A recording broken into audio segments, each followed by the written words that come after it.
City Hall. At ang result ay nalaman ko na rin today.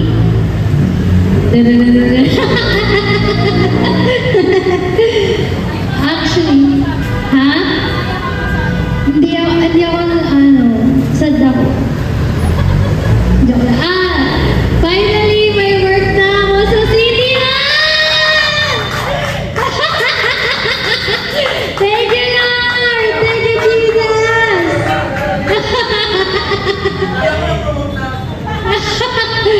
Finally, as in sobrang.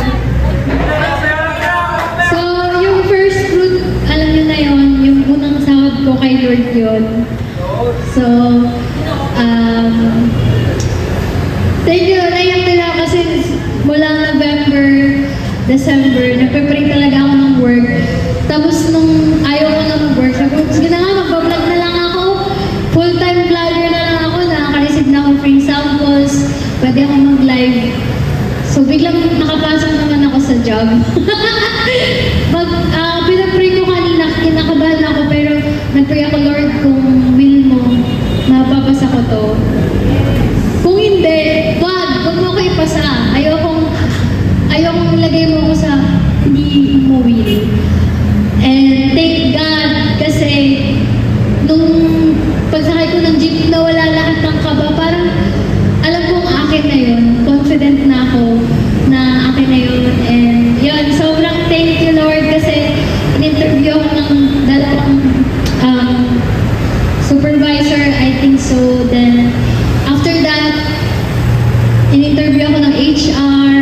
Tapos after nun, yung sir na nag-handle sa akin, sabi niya, congratulations, you pass. Ito na yung mga requirements na papasa mo. Thank you, Lord. So I can help the church. I can help the youth. So, pag may needs sila. And I don't wanna promise, but kahit na may work na ako, hindi pa rin hanggat maaari, tatry ko pa rin na umattend ng lahat ng gawain at lahat ng mga kailangan sa church. So, pero kung may kung may work ako, kung overtime, okay lang naman. Pero basta, kung hindi ko siya i-excuse na, may work na ako, hindi na ako mag-attend ng midweek, hindi na ako attend ng prayer meeting. Never kong gagawin yun. I just wanna tell you that so that I can parang live up to what I said just now, so that I will really try my best na hindi ipagpalit si Lord kahit nasagot mo na yung panalangin mo. Amen? So let's pray. Jesus, thank you, Lord. You are so good, God. There's no one like you. There's no one beside you, God. You are the King of Kings and the Lord of Lords. And napaka-makapangyarihan mo, Panginoon. Karapat-dapat ka lang katakutan, karapat-dapat kang bigyan ng kabanalan, ng glory, O God. Hindi ka dapat namin, Panginoon, pinuputyo-putyo lang, kundi, Lord, we have to have respect to you, God. So, Lord, teach our hearts today. Ikaw magsalita at huwag ako, Panginoon. Humble me, O God. Ikaw, Panginoon, ang manguna sa bawat isa. In Jesus Christ's name we pray. Amen and amen. Hallelujah. So, ang topic natin for tonight is Fear God. We're gonna talk about Joshua's life. So, mga kapatid, buksan natin ang ating Bible sa Joshua chapter 1, verse 1 to 6. Chapter 1, verse 1 to 6. So, makikita natin dito sa ating kwento na namatay na si Moises. Pagkatapos nun ay syempre kailangan may ipalit na leader. At ang napili ng Diyos na maging leader ay si Joshua. I really love how God really trained Joshua. He,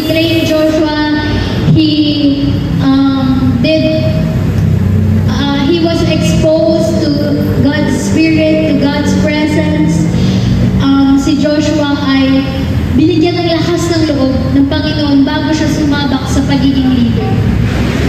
Sino dito sa tingin niyo ang tinatawag ng Diyos? Amen? Lahat tayo tinawag ng Diyos at nire-ready ka niya. Kaya ka nahihirapan ngayon, kaya ka pinupush ng Panginoon ngayon dahil nire-ready ka niya sa plano niya sa buhay mo. So si Joshua ay tinawag ng Diyos. Basahin natin, after the death of Moses, the servant of the Lord said to Joshua, son of Nun, Moses' aide, Moses, my servant, is dead. Now then, you and all these people get ready to cross the Jordan River into the land I am about to give them, to the Israelites. I will give you every place where you set your foot as I promised Moses. Grabe yung ganda ng promise sa kanya ng Panginoon na kung saan man iaapak ang iyong mga paa, ibibigay ko yun sa iyo, Joshua. Your territory will extend from the desert to Lebanon and from the great river and Euphrates, all the Hittite country, to the Mediterranean Sea in the west. No one will be able to stand against you all the days of your life. Hallelujah. As I was with Moses, so I will be with you. I will never leave you nor forsake you. Hallelujah. Be strong and courageous, because you will lead these people to inherit the land as word to their ancestors to give them. Amen. God is calling you, that's why He wants you to be strong and courageous. Are we courageous, mga kapatid? O duwag tayo sa ating relationship kay Lord? It is really important to have courage. Kasi kapag wala kang courage, paano ka mabubuhay sa mundong ito? Diba? Kung wala akong courage, baka sabi ko, ay, wag na akong mag-interview. So, maganda naman sa bahay na lang ako. Diba? Pero, thank you, Lord, kasi binigyan niya ako ng courage na harapin yung fear na ma-interview, na yung fear na to get out of your comfort zone. Tanong mo nga sa katabi mo, courageous ka ba? Hello? Tanong mo katabi mo, courageous ka ba? So, God commanded Joshua to be courageous because there will be a battle. There will be a lot of war na haharapin niya. Kaya ang ginawa ang unang battle ni Lord is yung battle sa Jericho with Joshua. It is really important kasi yun yung pinakauna at lahat ng una sa Panginoon ay sa Kanya. Kaya hindi nila pwedeng tayuan ng kahit na anumang bahay doon dahil yun yung offering ng mga Israelita sa Kanya, kay Lord. Nagigets na ba ako, guys? Kaya nga sinabi ko yung first fruit ng sahod ko, yung unang sahod, buong sahod, ibibigay ko sa church. Yun yung first fruit. Kunwari nagtanim si Manuela ng kamatis, yung pinakaunang prutas, yung pinakaunang kamatis ay sa Panginoon. So itong Jericho ay first fruit ng mga Israelita, kaya bawal nila itong tayuan ng kahit na naman. So ngayon, sa Battle of Jericho, 7 times sila umikot nung ika-7th na araw. So every day, isang beses, parang ano ba nangyayari sa Israelita? Bakit lagi na sila bumabalik dito? Every day, tas ikot, mag-worship kay Lord. Tapos, we can know that your worship has power. Amen? Whenever you praise God, sabi nga ng ating preacher, don't complain. Praise the Lord.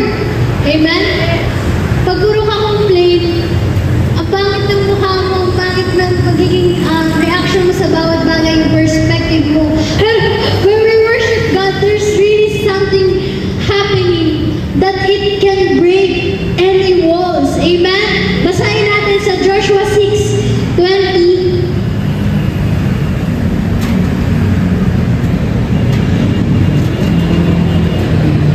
When the trumpet sounded, the army shouted, and at the sound of the trumpet, when the men gave a loud shout, the wall collapsed.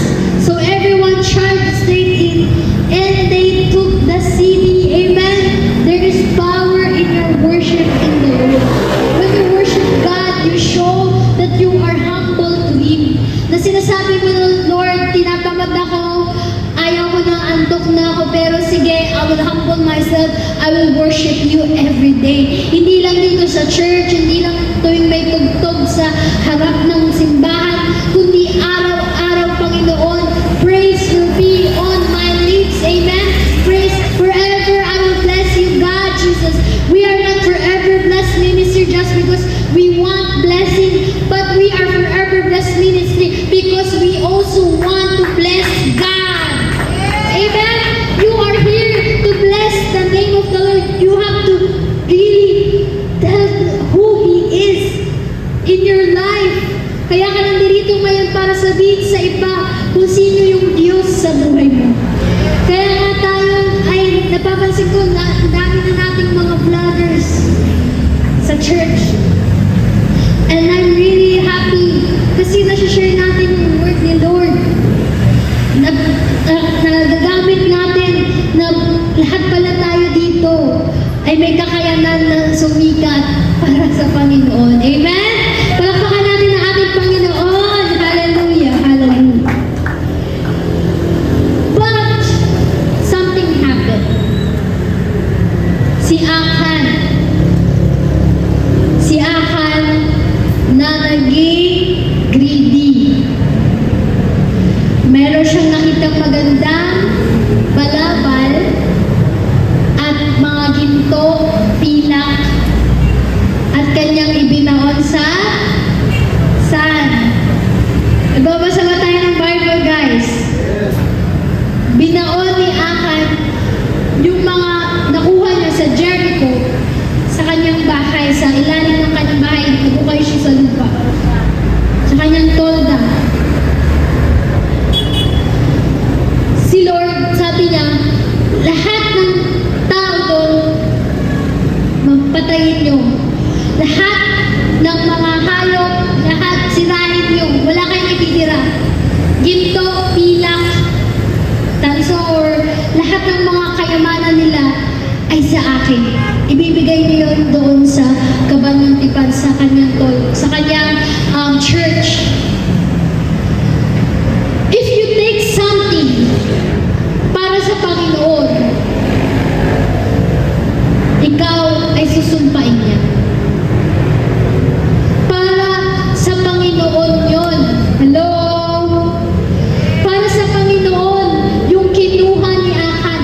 Hindi niya nirespeto yung commandment ng Panginoon. Hindi niya nirespeto yung matagal na sinasabi ni Lord na sumunod kayo sa salita ko.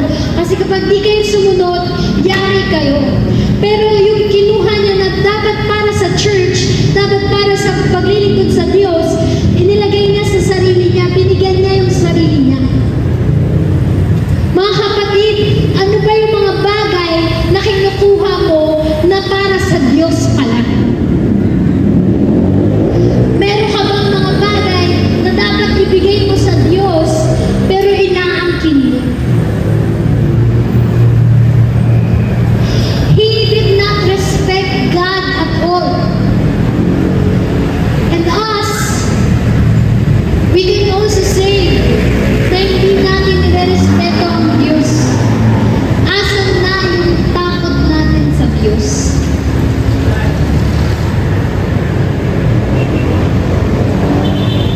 This is really hard for me, guys. But take note of this. The moment na yung isip mo katulad na ng mga unbeliever,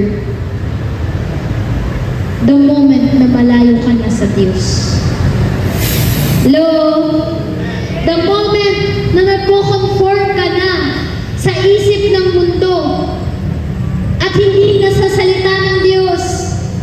Si Peter din. At hindi na sa salita ng Diyos, malayo ka na sa Diyos, okay lang naman itong gawin. Kasi yung nakita ko to sa K-drama, nakita ko sa internet, nakita ko sa ibang mga tao, ginagawa nila to, okay lang itong gawin. Kapag ganun ka na mag-isip, mga kapatid, magtaka ka na sa sarili mo dahil baka nalalayo ka na sa Diyos. The moment that you think like unbeliever, Lord, okay lang naman mag-abort, okay lang naman mag-divorce, okay lang naman siguro tumingin sa mga sexing babae, bakit lahat naman ginagawa yun? Hello? The moment na napapansin mo na iba ka na katulad ka na ng unbeliever, kapag nasa church, ayaw makinig. Katulad ka na ng unbeliever, na kapag nasa church, mainipin. Katulad ka na ng ibang unbeliever, na kapag nagsasalita yung pastor sa harap, you are mocking the pastor. It is the work of the unbeliever, mga kapatid. At kapag the moment na nafe-feel mo na yun na yung thoughts mo, asan na yung relationship mo kay Lord? Fear God. You might think you are so proud of yourself right now. Mayabang ka ngayon, pero kapag namatay ka, asan yung yabang mo? Procrastination, laziness, sige, mobile games, okay lang yun. Pero hindi mo alam, nawawala na yung takot mo sa Diyos. At nawawala, nabubura na yung pangalan mo sa aklat ng buhay. Tapos na ako, guys, pero may kukwento ako. Pinaka nakakatakot na kwentong narinig ko. Pinaka nakakatakot. Kahit panoorin ko yung The Ring, panoorin ko yung The Conjuring, lahat ng horror, ito yung pinaka nakakatakot na narinig ko. Testimony. Merong isang pastor. Habang nagpe-pray siya sa Panginoon, Lord, di ko na-feel yung presensya mo. Bakit ano nangyayari, Lord? Bakit ang dry ng relationship ko sa inyo, Lord? Biglang sabi niya, sige na nga, Lord, I repent, I have mercy on me, God. Let me open my Bible. Kung ano yung pinakauna ko makita, yun yung message niya sa akin. And then, inopen niya yung Bible niya. Pagbukas niya, nakita niya yung book of Jeremiah. And sinasabi din ng Lord na sumpain ang mga wicked people na hindi nagbabago. So, ang ginawa niya, nag-pray siya kay Lord, Lord, sorry, have mercy on me. Hanggang saan na-feel niya yung presensya ng Panginoon, bumaba sa kanya, at nag-speak in tongues siya na sobrang na-enjoy niya yung presensya ng Panginoon. Maya-maya biglang bumigat. Natatakot na siya kasi ang bigat na ng pakiramdam niya na parang may nakadagan sa kanya. Sabi niya, biglang pagmulat niya ng kanyang mata, may nakita siyang napakaliwanag. Di niya makita ng maayos, kahit na di niya makita kung sino yun, pero sobrang liwanag. Tinawag yung pangalan niya ng 3 beses. John. Malalim yung boses, sabi, John. John.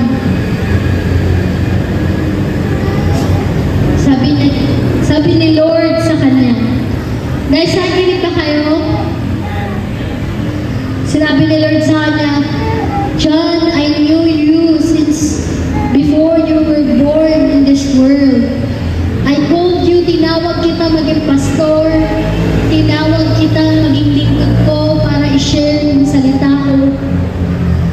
Pero kung ako ay babalik ngayon, sinasabi ko sa iyo, John, hindi kita isasama sa kaharian ko.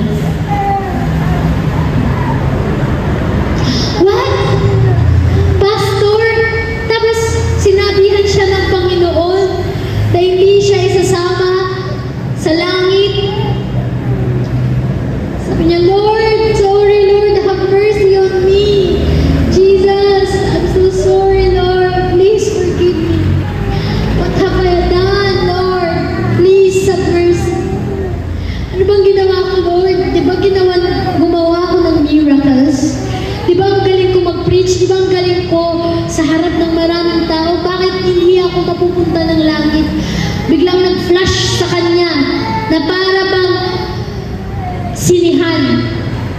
Or mismo nandun siya sa lugar na yun, nakita niya yung sarili niya nakaupo sa taxi at nakatingin siya sa babae. At doon sa scene na pinakita ni Lord, habang tinitingnan niya yung babae, sa imagination niya, hinuhubaran niya yung babae. Tapos, sabi ni Lord, binigyan pa siya ng isa pang example ni Lord. Alam mo dyan, kahit nasa church ka, pag may babaeng nakatayo sa harap, hinuhubaran mo. Hindi mo ako nirespeto dyan. Hindi mo ba nakita yung sinabi niya sa Bible na hindi ako nagbibiro, walang makasalanan ang makakarating sa kaharian ko. Magnanakaw, makikiapi, lahat ng mali sa Bible, hindi makakapasok sa kaharian ko. Sabi niya, Lord, sorry Lord, nagkasala ako. Sorry Lord, sorry. Have mercy on me. Tapos sabi ni Lord, hindi lang yan. Ikaw din ay manipulator, ikaw ay sinungaling, ikaw ay inggitero, ikaw ay ganito. Binato siya ng maraming kasalanan ng Panginoon. At doon niya nakita kung gaano niya alam ng Diyos. Sabi niya, John, alam ko yung puso mo. Alam ko kung ano yung nasa puso mo. Hindi mo ako malaloko. Kahit na ipakita mo lang yung mga magagandang bagay sa harap ng maraming tao, nakikita ko yung puso mo. Irespeto mo ako. Hallelujah. Palakpakan natin si Lord. Hallelujah. Hallelujah. Sabi ni Lord, I am holy, so you must be holy.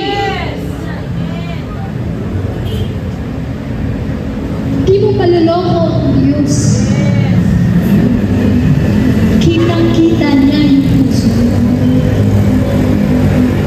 When I saw that video, that testimony, halos nakaramdam ako ng takot sa Diyos. Paano pag dumating si Lord, malalangit ba ako? Pag dumating si Lord, malalangit ba ako? Yun yung nasa isip ko habang pinapanood yung video. Sobrang habang yung preacher na yun, nasa harap siya, imagine, sinasabi niya yun sa maraming tao. Sinabi niya na basta siya sa harap ng maraming tao, hinambol siya ng Panginoon. Kasi huwag mo nang hintayin na si Lord pa yung umalo sa'yo, na si Lord ay mismo magbura ng pangalan mo. Get right with God. Fear God. Mga kapatid, fear God. Kasi hindi siya nagbibiro. Hindi pwedeng yung paa mo sa mundo, yung paa mo sa mundo, sa kay Lord. Yung isa, nag-enjoy ka pa sa mga bagay na makasalanan. Yung isa kay Lord, nagpupuri. Hindi pwede yung mga kapatid. If you wanna serve the Lord, be serious. Amen? Sabi ng Biblia, offer yourself as a living sacrifice. Because if without holiness, no one can please God, no one can see God. You have to live a holy life. Hindi mo pwedeng sabihin na nasa grasya na ako ng Diyos, kaya gagawin ko yung mga kasalanan na to. No, mga kapatid, be holy, be holy, be holy for the Lord, for God, the Lord we serve is holy, holy, holy. Amen? Hallelujah, hallelujah. Palakpakan natin, purihin natin ang ating banal na Diyos. Hallelujah, hallelujah, hallelujah. Mga kapatid, God is not joking. God is not joking. Be holy in Jesus' name. Joshua chapter 1, verse 7 to 9. This is as a reminder, pag tinawag ka ng Diyos, merong kaakibat na dapat mong gawin. Joshua chapter 1, verse 7 to 9. Be strong and very courageous. Be careful to obey all the law my servant Moses gave you. Do not turn from it to the right or to the left, that you may be successful wherever you go. Keep this book of the law always on your lips. Meditate on it day and night, so that you may be careful to do everything written in it. Then you will be prosperous and successful. Have I not commanded you? Be strong and courageous. Mga kapatid, God is calling us to meditate His Word day and night. He is trying to tell us these things not because He wants to be an authoritative God. He is doing this because He loves you. He wants you to follow Him. Kasi para naman yun sa kapakanan mo. Bakit sa iba nga, kahit mali yung kanilang paniniwala, ginagawa nila yung best nila. Paano pa kaya tayong totoo yung doktrina na ibinigay sa atin ni Hesus Kristo? Amen? Hallelujah, hallelujah, hallelujah. Be holy, mga kapatid. Fear God. Because the moment that you fear God, sabi nga ni Ate Kisha, sabi nga, O tukso, layuan mo ako.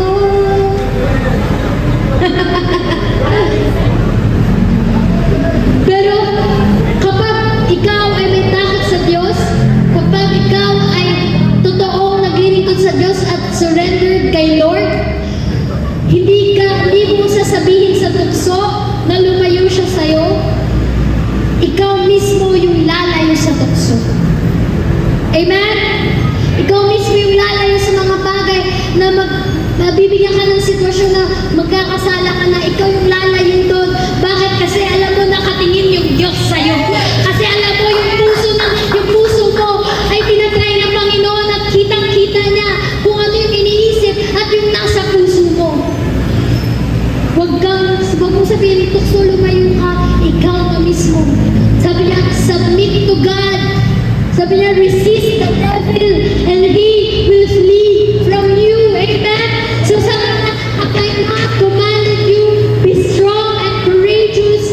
Do not be afraid. Do not be discouraged, for the Lord your God. For the Lord your God. For the Lord your God will be with you wherever you go. The moment that you respect God, the moment that you show fear to God, He will bless you. He will bless you. Alam mo kung yung mga taong pinuputyo-putyo lang si Lord, walang pake sa Panginoon, hindi bless eh. Pero nakita ko mula bata pa ako, yung mga nagseryoso sa Diyos, ang ganda ng buhay nila. Hindi ko sinasabing mayaman sila, pero mayaman sila materially, pero mayaman sila sa Diyos. Mayaman sila sa pagmamahal sa Diyos. At yun yung pinaka-importante sa lahat eh. Mga kapatid, let us repent. Kung ano ba yung pagkakasala mo sa Panginoon, I want you to tell it to God, confess it to God. And then, He will forgive you. Confess it to God. Tayong mga born again, hindi man tayo nagko-confess sa mga pare, pero pwede kang dumirekta na lang kay Lord. Aminin mo, Lord, I committed adultery. I watched something bad. Lord, tamad ako. Lord, hindi ko ginagawa best ko sa'yo. Repent and get right with God. So we want to stand up and let's worship Him.